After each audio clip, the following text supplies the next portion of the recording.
ഗ്ലാസ്സിൽ പല ഡിസൈനിൽ നമ്മൾക്ക് വർക്ക് ചെയ്യുന്ന ഒരു ഐറ്റം കാണിച്ചു തരാൻ വേണ്ടിയിട്ടാണ് ഞാൻ ഇന്നിവിടെ വന്നിരിക്കുന്നത്.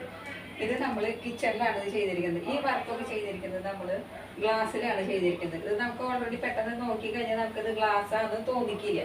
ഇത് മൈക്കാണോ അല്ലെങ്കിൽ അക്രിലിക് ഷീറ്റാണോ എന്നൊക്കെ ആയിരിക്കും നമ്മൾ ചിന്തിക്കുക. പക്ഷെ ഇത് ചെയ്തിരിക്കുന്നത് ഗ്ലാസ്സിലാണ്. ഈ ഗ്ലാസ്സിൽ നമ്മൾ വർക്ക് ചെയ്യുമ്പോൾ നമുക്ക് ഇഷ്ടപ്പെട്ട ഡിസൈനിൽ ഏത് കളറിലാണോ ഏത് ഡിസൈനിലാണോ വേണമെങ്കിൽ നമുക്ക് ചെയ്യാൻ പറ്റും.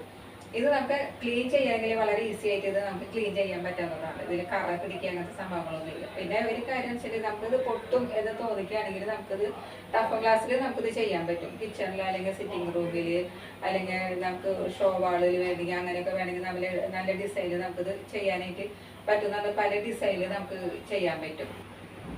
ഇതൊക്കെ നമ്മൾ ഗ്ലാസ്സിൽ വർക്ക് ചെയ്തിട്ടാണ്. നല്ല ഡിസൈനുള്ള വർക്കാണ്, നല്ല ഭംഗിയുണ്ട്. ഇതുപോലെയൊക്കെ നമുക്ക് ചെയ്യാൻ പറ്റും. അതുകൂടാതെ ഇവിടെ ഇതൊക്കെ ശരിക്കും ടൈലിൻ്റെ ഒരു ഡിസൈനിൽ കണ്ടോ. ഇതൊക്കെ ടൈലിൻ്റെ ഡിസൈനിൽ ചെയ്യുന്ന പോലെ ഒരു വർക്കാണ്. ഇതൊക്കെ നല്ല ഭംഗിയുള്ള ഒരു ഡിസൈനാണ്. പിന്നെ ഇത് കൂടാതെ നമുക്ക് ഇഷ്ടപ്പെട്ട ഡിസൈനിൽ വേണമെങ്കിൽ ഏത് രീതിയിൽ വേണമെങ്കിൽ നമുക്ക് ഗ്ലാസ്സിൽ വർക്ക് ചെയ്യാൻ പറ്റും. Okay, thank you.